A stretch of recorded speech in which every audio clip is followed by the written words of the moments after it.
Welcome to KG chemistry academy. आपण घेतो oxidation state कसं कॅल्क्युलेट करायचं. बघा, याच्या दोन मेथड आहेत. आपण एक एक्झाम्पल घेतो, त्याच्यात दोन मेथडनी सॉल्व्ह करतो. बघा, ऑक्सिडेशन स्टेट कोणाची कॅल्क्युलेट करतात? मेटलची. म्हणजेच कोबाल्ट हा काय आहे? मेटल. तर इथं काय लिहू? एक्स, कारण की आपल्याला माहीत नाही आहे. ती काय करायची आहे? कॅल्क्युलेट करायची आहे. प्लस काय आहे? 6. अमोनिया हा असतो न्यूट्रल लिगँड, म्हणजे तो डोनर लिगँड नसतो. तर इथं काय येईल? 0.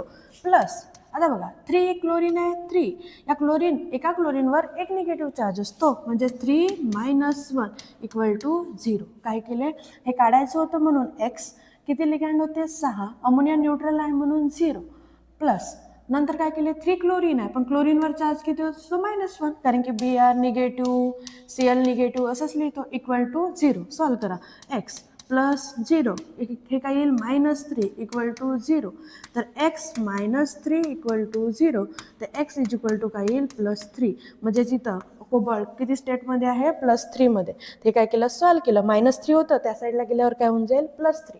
आता स्टेप 2, मेथड 2 मध्ये बघा काय आहे?